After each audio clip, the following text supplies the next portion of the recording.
Welcome to the Corporate Venturing Insider Series, where I interview top practitioners in the CVC world and learn with you the best practices and golden nuggets that they have accumulated over their career. In this episode, we will be learning from Quin Garcia, founder of Autotech Ventures. Quin, could you take a few minutes to share your story and how you got to where you are today? Sure. So I've been a car guy my whole life. Love transportation tech. All I want to do with my career is solve transport problems with tech. No interest, frankly, in any other sector. I went to Cornell and studied business there, and then on the side, to feed my automotive addiction, I became the head of the Cornell hybrid electric vehicle team, developing hybrids and competing against other universities. And that was a light bulb moment for me. I had previously been building and racing cars primarily to show off and go fast and build stuff, but once I got into hybrids, I started to understand environmental implications of transport, and had a friend who passed away in a car accident, started to understand safety implications, geopolitical implications, oil wars, and it became a little bit more for me than just cool cars. And so I graduated and I came back to California and joined a management consultancy that was a McKinsey spin-out, and consulted to the auto industry and consumer electronics industry for some time there.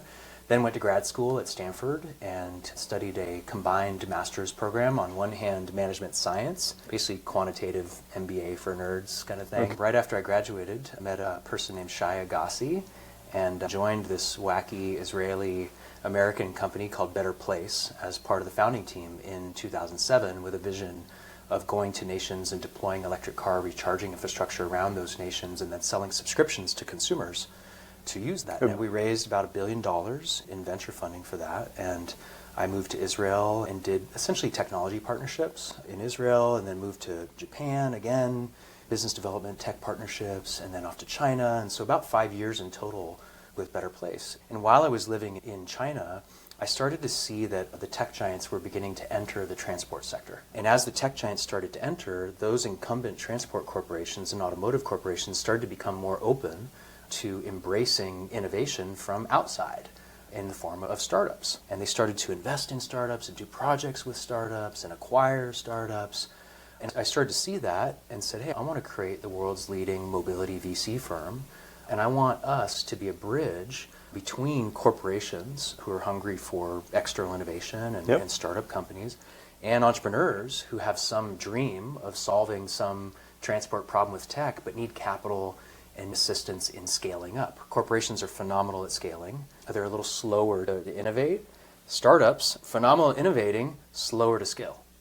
So they're a match made in heaven. We wanted to be the bridge between the two.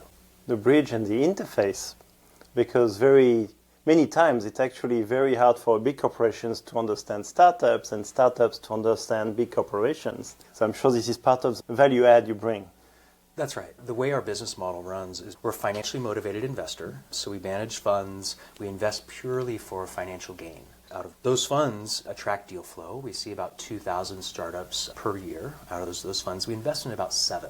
Even if we don't invest in them, they can be very interesting for a lot of our corporate LPs that we serve. So we have a team that manages the funds, and then we also have a team that is essentially a consulting arm. We call it the Strategic Partnerships team. And that team is 5 people who are full-time just providing strategic benefit to the corporate LPs that have joined us. We've assembled the world's largest syndicate of transportation corporate LPs. We have the number 1 or number 2 corporation from pretty much every segment, ground transport value chain. And those corporations partner with us because they're interested not in financial returns so much as strategic benefit. They want market intelligence. They want access to startups. They want to broaden their network and meet other corporations. Sometimes they also want training or education on building out their CVC function or educating their business units on the importance of the CVC function. So that consulting team, our strategic partnerships teams, ensures that side of the house is running and the corporate LPs are happy with the strategic benefits. And then our investment team does all the deal sourcing and diligence and makes the investment decisions, sits on the boards and tries to drive to returns. Very nice. So if I was to summarize, you're a financial VC with corporate LPs, and you have an investment team that does pure financial VC work with financial gain, but you do have a team of 5, which I'm assuming is paid from the management fee, that brings these strategic benefits. Yes. Very nice. In addition to the strategic partnerships team and the investments team, we also have a portfolio services team. And the portfolio services team exists to basically make our founders happy, make the founders and CEOs of our portfolio companies happy. How do we make them happy? We want to help them with transport-specific business development, so helping them access all the corporations that are in our LP base to do supply agreements and channel partnerships and customer relationships. Our portfolio services team also helps our portfolio companies with corporate development, meaning fundraising, and if they're engaging in M&A transactions or going public. Third thing our portfolio services team does is help with talent. We have a head of talent, and his role is basically to help our companies find C-level executives, board members, advisors. Wow, there's so much that's the same as TDK Ventures. So there's so much that resonates. So maybe let me ask the questions about how do you decide for the third team, the portfolio team, which talent you want to recruit? Because I'm assuming you see the portfolio companies as your customer. We find by having this focus on transport, we have a dense network of talented people who are exited entrepreneurs. We have quite a few exited entrepreneurs, mobility entrepreneurs who are LPs in our funds. We have transportation family offices that have owned and operated transport businesses. We have transportation-focused fund of funds, sovereign wealth funds, and all those folks have really talented people who we can bring to bear to help our portfolio companies. Sometimes these talented people can join our portfolio companies in the C-suite.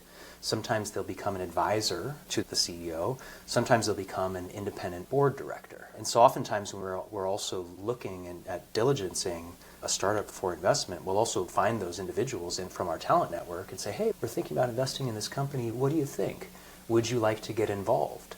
Maybe you want to co-invest with us or join the board or even join full-time role with the company. So what I like is how much your personal journey and your passion about transportation, and you build a fund that's specialized in transportation. And this specialization allows you to have a very domain-focused network, which then you can bring to bear for your portfolio companies. What's next for that portfolio team? What is the next skills you want to bring to bear? That team is growing. We're actually hiring quite a bit right now. We're increasing our headcount by 50%. How big is it? We're today 22. Oh, wow. So we're going to add another, let's call it, dozen people or so over the course of this year and into early next year. And one of the functions that we're looking to strengthen is portfolio services. Now we're looking for someone to head our corporate development portfolio services function. So someone who really knows deeply how to fundraise for startups. Maybe they were an investment banker before. Maybe they were an entrepreneur, or maybe they were a C-level exec at a startup and got involved in the fundraise process. So really have fought in the trenches for fundraising. Let me double click on the business development, because this is the one where someone go into the portfolio companies and help to link to potential customers. Is there more to it, and how do you deliver on it? Three main types of business development. Supply relationships, so a large corporation or even another startup supplying something into one of our portfolio companies.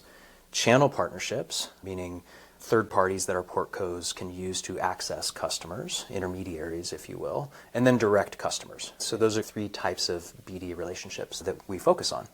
In terms of what types of corporations we target, it's highly dependent on the portfolio company's needs. So when we invest into a startup, we'll do onboarding, portfolio services onboarding with that startup, where we'll listen to the CEO and the other founders and hear their pain points and hear their needs and who they want access to. And then we project manage it. And we go out and we reach out to our LPs that are relevant, whether they be corporations or family offices or institutions or individuals. We will also reach out to non-LPs.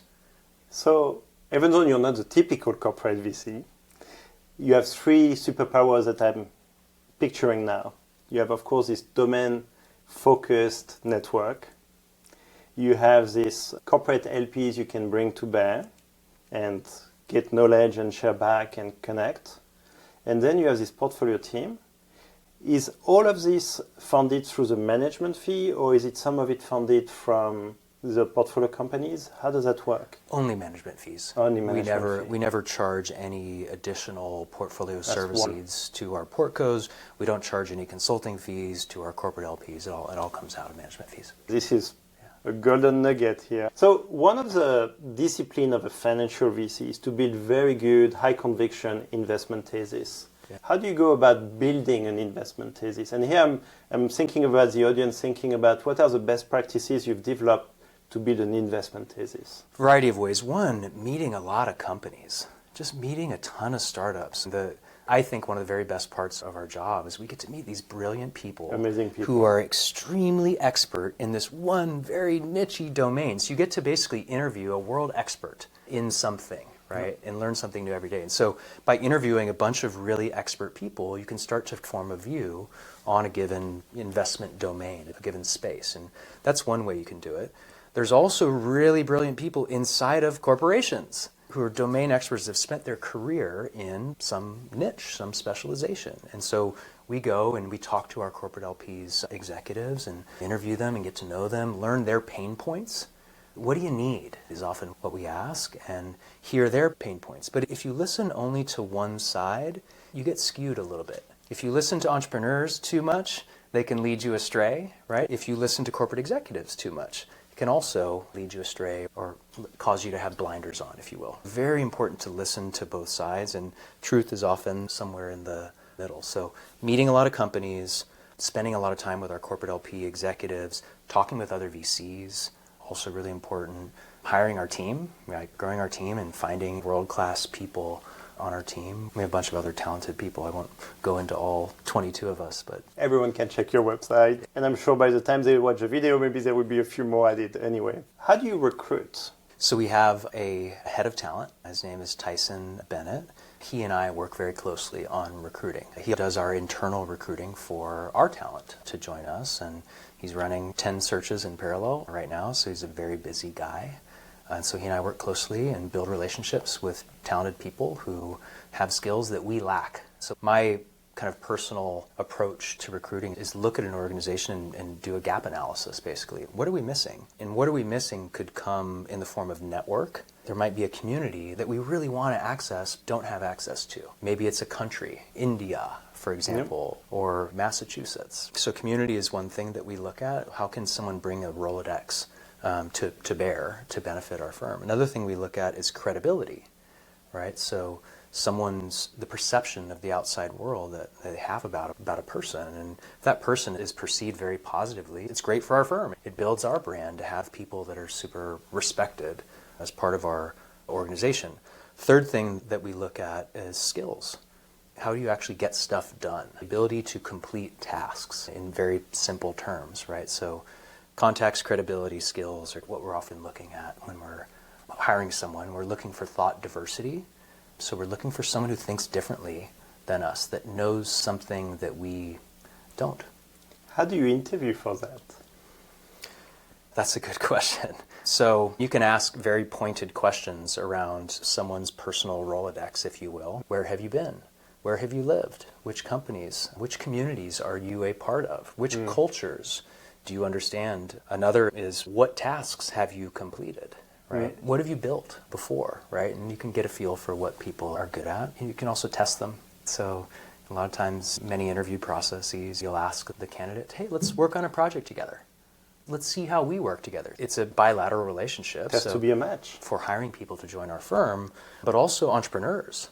When we're investing into a company, right, we're going to have to work alongside and support that entrepreneur for many years. It's like a marriage, as they say, right? And so you have to have that compatibility with the entrepreneur and also that conviction, and maybe not quite as passionate as the entrepreneur is about solving that problem. You don't want the bias to be too strong either. When we look at the investment team, how do you build an investment team?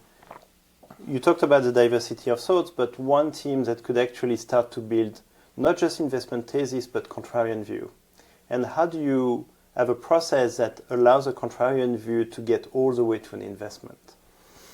I view myself more as a builder than an investor. I'm not as excited about transacting and investing as I am being part of the journey and helping someone over a very long period of time to solve some problems. So that's what personally excites me. But I think there's another skill set, being a deal maker. Having that excitement around transactions and investing is extremely important. And we have really talented people on our deal team who are frankly different than me and better than me. So I get to learn from them and watch from them, but then maybe sometimes they also get to learn a little something from me. That's going back to our ethos around bringing people together who have, let's say, diversity of thought around the table is important to us. Because diversity without including the ideas and letting them prosper, there's no point in it. So I like to double click on that process. How does someone build that idea and get it approved? Because there you have an approval process. Yeah. So we actually come together and have workshops where we talk about investment domains that we think are important, absent a given deal. So we're not actually talking about a specific startup in a space at all. We're just talking about a domain in general. And I actually look at domains through the lens of pain points. I think that's our job, is basically to find companies and people who are solving someone else's pain.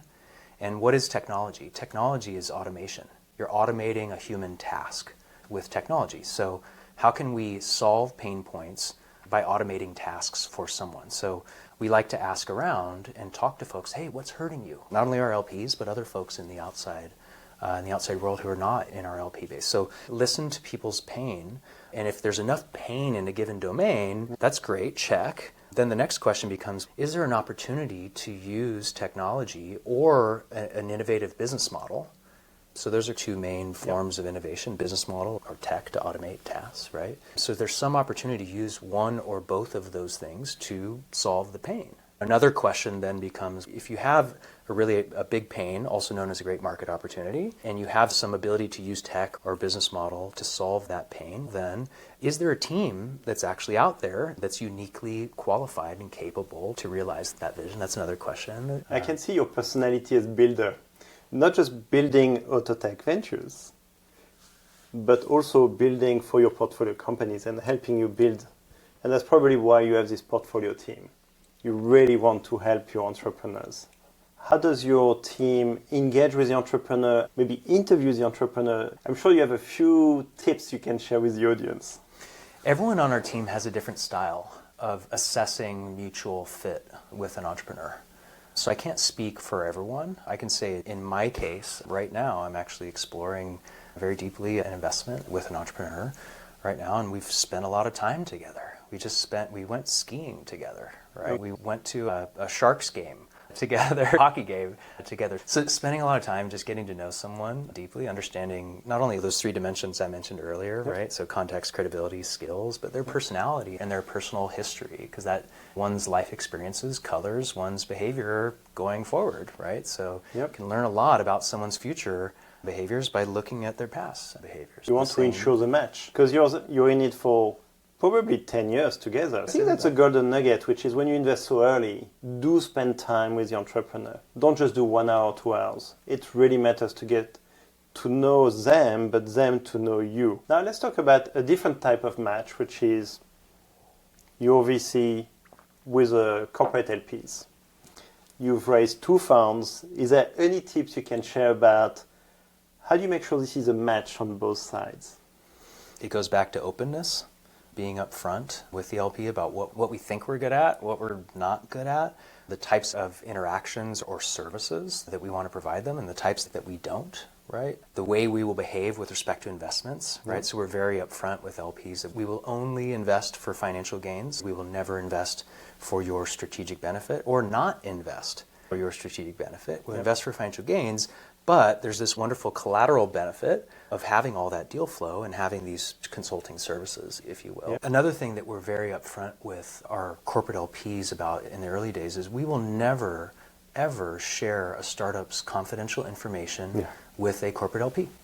We won't send a deck. We can connect. We can share our opinions of a company with a corporate LP. We can share public domain information like a website or a LinkedIn page with an LP, but we can't share anything confidential. The LPs are super respectful of it. They get it, right? And they don't want to be exposed to all the risks of... So how many portfolio companies do you have now? 41, I think, as of today. Maybe 42 by now. So You have 40 plus portfolio companies, plus many startups you meet that you find useful to introduce to corporate LPs. Yeah. And you have 40 plus corporate LPs. Yes. About 15 per fund. That's a lot of engagements for a team of 5. Earlier you said the entrepreneurs are your customers, but do you also see the corporate LPs as your customer or more like shareholders? How do you see them? They're our customers. They're members of our community. We look at what we're building as a community. We want to create the world's strongest community of people who happen to be inside companies, of people who share our passion for transport tech. So we ourselves as community builders. And by focusing only on transportation, we have a dense set of affinity. So people's affinity just for transportation. So with every additional corporate LP that we add to the community, that LP adds value to the rest of the community. It's another ecosystem connection that corporate LP can have with another corporate LP or have with an entrepreneur, one of our portfolio companies. Similarly, with every new portfolio company we add, it's again another possible connection between two portfolio companies or another possible connection between that new portfolio company and an LP on this side. So we think of our business as, in some ways, a marketplace, a two-sided marketplace. You need to bring value to both, otherwise it's not going to be sustainable. And you need to create network effects, right? In that every additional member of the community can add value for other members of the community. I really like the network effect analogy. It does make sense as a marketplace. Mm-hmm. And of course, financial gain, again, is your number one. How do you think about ownership, especially for an early investment? Do you have a minimum ownership that you want to see, or you're quite flexible? 10 to 30% is typically, if you're talking about an early stage initial investment. In the mid-stage investments, which are more opportunistic, maybe only 20% of our portfolio is companies where our initial investment was Series B or C. Our ownership percentage will be lower than 10% in those cases. And do you see a potential for this mid-stage to still return the fund individually? Or do you think it's more portfolio mix and strategy?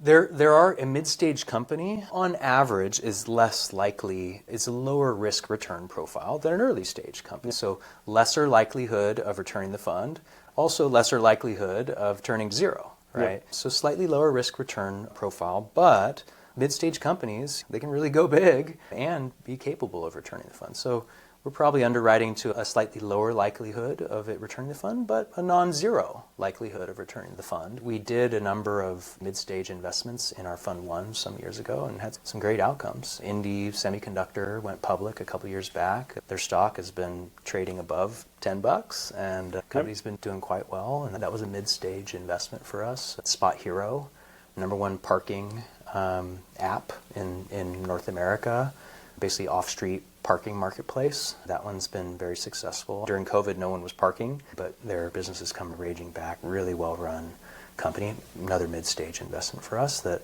we think could go public in the coming years and potentially return the fund. Another part of financial VC discipline is having a reserve of the fund and follow investment strategy. How do you think about it? Do you have a fixed reserve? Do you have a view on the follow strategy? So we definitely reserve capital, sometimes maybe 2x of what our initial investment, maybe even 3x in some cases. If we think a company is going to be more capital hungry, right? It depends on the syndicate, depends on their business plan, how capital intensive they are, a variety of factors. But usually when we're making an initial investment at the early stage, we're holding maybe 2x or so in reserves to participate in subsequent rounds.